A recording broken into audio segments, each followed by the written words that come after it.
Hey, welcome back to Let's Play Oblivion Remastered. In this episode, we're going to start out by going to this little side cave over here, um, and dealing with some lovely imps, which is absolutely what we love to deal with, is imps.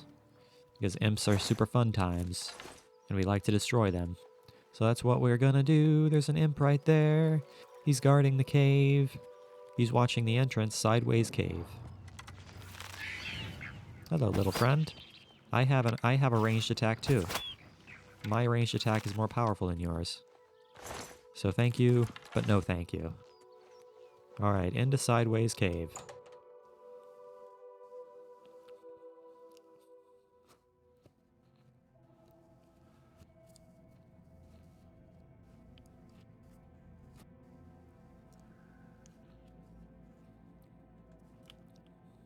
Alright, welcome to Sideways Cave, ladies and gentlemen.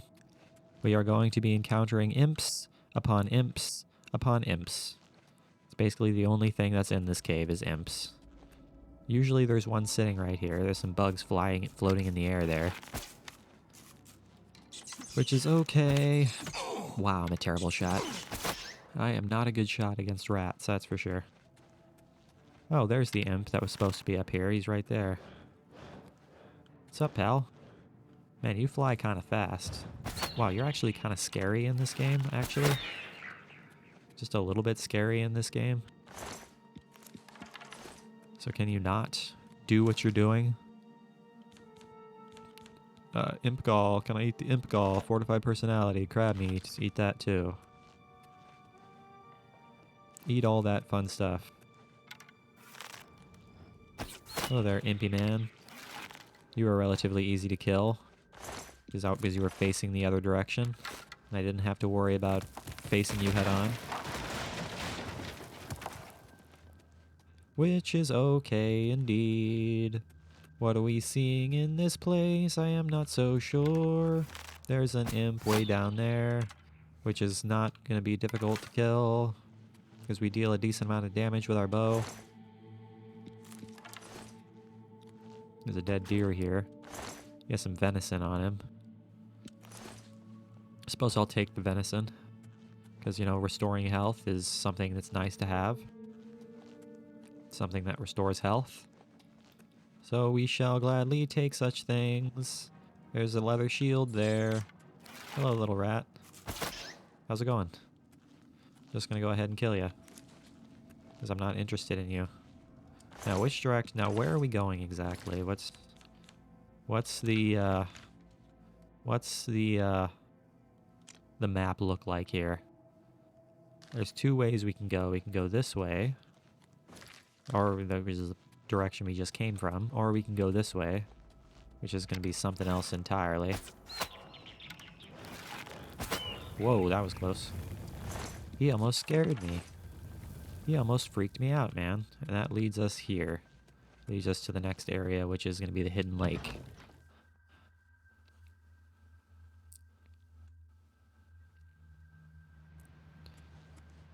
The Sideways Cave, hidden lake.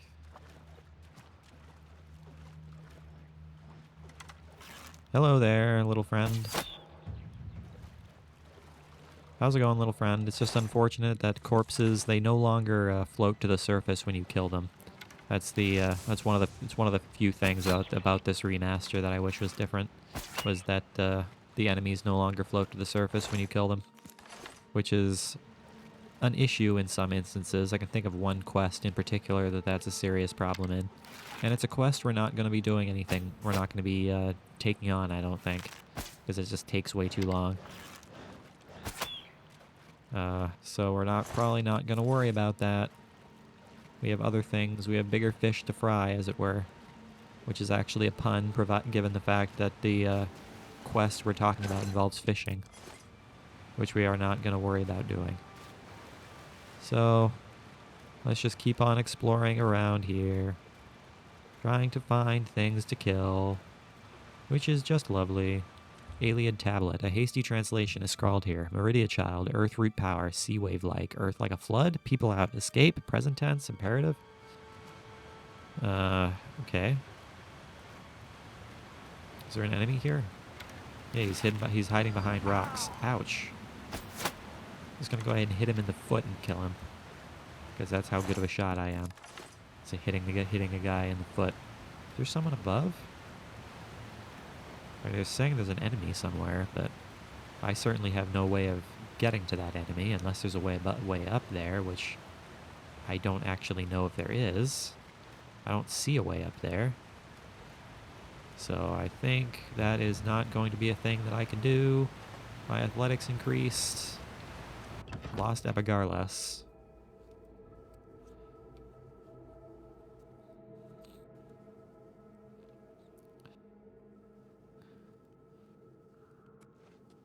Okay, welcome. Welcome to the Ayleid version of this cave, rather than just being a normal standard cave. Hello there. Can I attack you guys from down? Can I attack you guys from down here?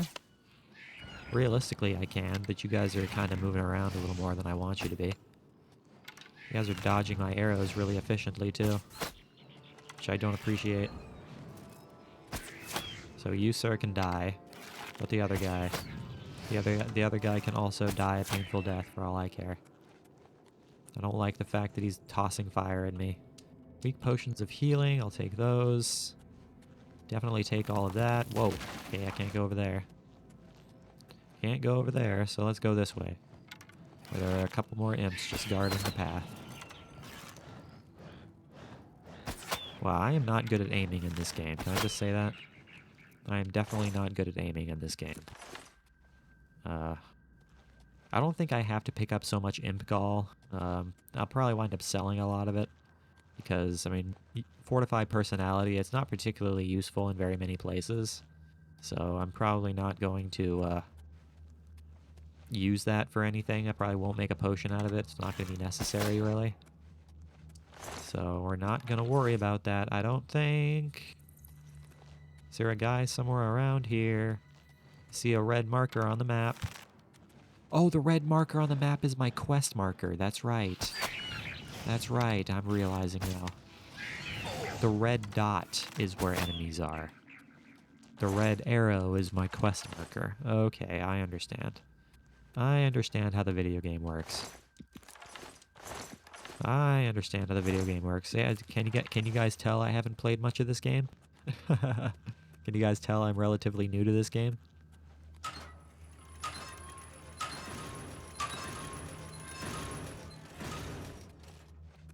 Alright, let's continue on forward. What are we seeing here? I am not really sure. Is there a guy in here? Where?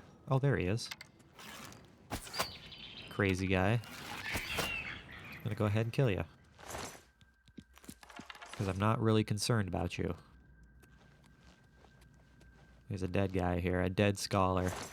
He has Galarian the Mystic. It's good old Galarian the Mystic. Novice Mortar and Pestle, I've already got one of those, so I don't need a second one. I don't need to sleep, because we haven't leveled up or anything, so we don't have to sleep. Is there anything else in here that we might want? I don't think so. I think we're pretty much safe to get the heck out of Dodge. So let's leave. Let's leave forever and ever and not worry about this nonsense anymore. So let's get the heck out of here. Huzzah hooray, huzzah hooray.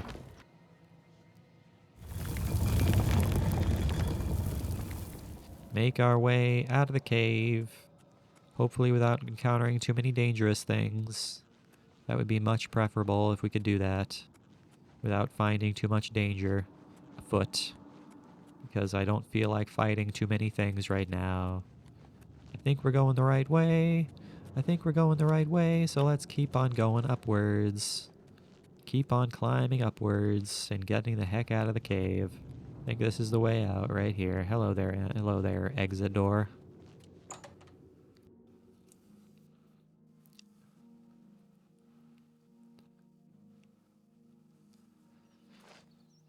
Okay, so let's go ahead and do a little bit of Vilverin. I don't think we're going to complete Vilverin, but we'll go ahead and do a little bit of it. Go ahead and get started with it and do a little bit of Vilverin. Use my sword. Because I need to level up my blade skill a little bit.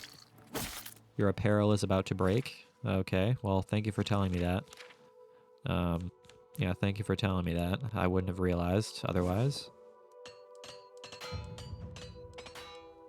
I am now out of repair hammers, which is a shame because I kind of need those. The unfortunate thing, though, is that they don't really show up all that often. You're more likely to find them in shops so you can buy them than anything. Get out of here, Mr. Khajiit. Oh, well, no, you're right. You're female Khajiit. Madam Khajiit. Please get out of here, Madam Khajiit. Am I wearing any boots right now? I am wearing boots. Do you have, like, greaves or something? Gauntlets? You have gauntlets? I'll wear the gauntlets. Definitely wear those. Ow. I don't appreciate being sniped with arrows. Hey, what the hell? I was blocking and you still got through my shot. Get out of here. Not interested in you. Like a regular iron bow. Is this iron bow going to be better than the one I have? Rusty iron bow, a regular iron bow. No, I can get rid of the rusty one because the one we have is just as good. Some garlic there. I'll take the garlic. Immortal Blood by Anonymous. The moons and stars were hidden from sight, making that particular quiet night especially dark. The town guard had to carry torches to make their rounds, but the man who came to call at my chapel carried no light with him. I came to learn that Movarth Pakim could see in the dark almost as well as the light, an excellent talent considering his interests were exclusively nocturnal. One of my acolytes brought him to me, and from the look of him, I at first thought he was in need of healing. He was pale to the point of opalescence, with a face that looked like it had once been very handsome before some unspeakable suffering. The dark circles under his eyes bespoke exhaustion, but the eyes themselves were alert and tense, almost insane. He quickly dismissed my notion that he himself was ill, though he did want to discuss a specific disease. Vampirism, he said, and then paused at my quizzical look. I was told that you were someone I should seek out for help understanding it. Who told you that? I asked him with a smile.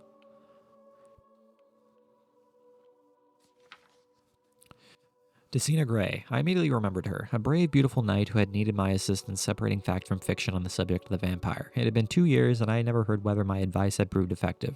You've spoken to her. How is her ladyship? Dead, Movarth replied coldly, and then responding to my shock, he added, perhaps soften the blow. She said your advice was invaluable, at least for the one vampire. When I last talked to her, she was tracking another. It killed her. Then the advice I gave her was not enough. I sighed. Why do you think it would be enough for you?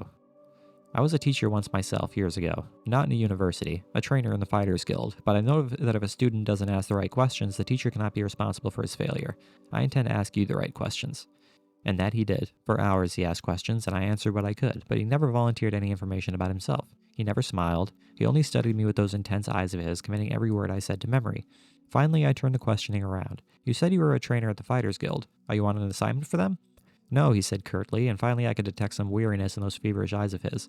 I would like to continue this tomorrow night if I could. I need to get some sleep and absorb this. You sleep during the day? I smiled. To my surprise, he returned the smile, though it was more of a grimace. When tracking your prey, you adapt their habits.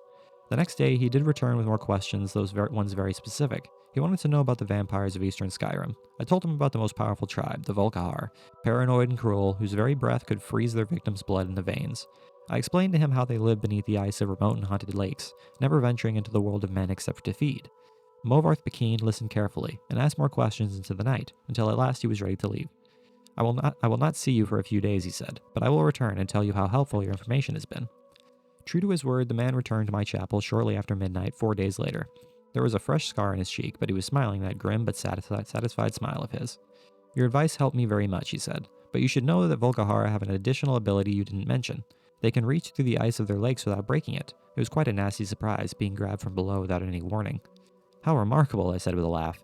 And terrifying. You're lucky you survived. I don't believe in luck. I believe in knowledge and training. Your information helped me, and my skill at melee combat sealed the bloodsucker's fate. I've never believed in weaponry of any kind. Too many unknowns. Even the best swordsmith has created a flawed blade, but you know what your body is capable of. I know I can land 1,000 blows without losing my balance, provided I get the first strike. The first strike, I murmured, so you must never be surprised. That is why I came to you. You know more than anyone alive about these monsters and all their cursed varieties across the land. Now you must tell me about the vampires of northern Valenwood. I did as he asked, and once again his questions tasked my knowledge. There were many tribes to cover. The Bonsamu, who are indistinguishable from Bosmer except when seen by candlelight. The Kirilth, who could disintegrate into mist. The Yekef, who swallowed men whole. The dread Telboth, who preyed on children, eventually taking their place in the family, waiting patiently for years before murdering them all in their unnatural hunger. Once again he bade me farewell, promising to return in a few weeks, and once again he returned as he said, just after midnight. This time Movarth had no fresh scars, but he again had new information. You were wrong about the Kirilith being unable to vaporize when pushed underwater, he said, patting my shoulder fondly. Fortunately, they cannot travel far in their mist form. I was able to track it down. It must have surprised it fearfully. Your field knowledge is becoming impressive. I should have had an acolyte like you decades ago. Now tell me, he said, of the vampires of Cyrodiil. I told him what I could. There was but one tribe in Cyrodiil, a powerful clan who had ousted all of their competitors, much like the Imperials themselves had done. Their true name was unknown, lost in history, but they were experts at concealment. If kept themselves well fed, they were indistinguishable from living persons. They were cultured, more civilized than the vampires of the provinces, preferring to feed on victims while they were asleep, unaware. They will be difficult to surprise, Movarth frowned, but I will seek one out and tell you what I learn, and then you will tell me of the vampires in High Rock, Hammerfell, Elsewhere, and Blackmarsh. And Morrowind and Somerset Isles, yes? I nodded, knowing then that this was a man on an eternal quest. He would be satisfied. He would be satisfied with but the barest hint of how things were. He needed to know it all. He did not return for a month, and on the night that he did, I could see his frustration and despair, though there were no lights burning in my chapel. I failed, he said, as I lit a candle. You were right. I could not find a single one. I brought the light up to my face and smiled. He was surprised, even stunned by the pallor of my flesh, the dark hunger in my age's lies and teeth. Oh yes, I think the teeth definitely surprised the man who could not afford to be surprised. I haven't fed in 72 hours, I explained as I fell on him. He did not land the first blow, or the last. Oh wow, that's intense. That's intense, dude. Alright guys, well I think that is actually where we're going to call the video before we start Vilverin. So thank you guys for watching today's video. I really hope you enjoyed it. Make sure you leave a like and subscribe if you did enjoy it. I will see you guys next time when we do explore Vilverin. And as always, I really appreciate you guys watching. It really does mean the world to me. I will see you guys in the next one.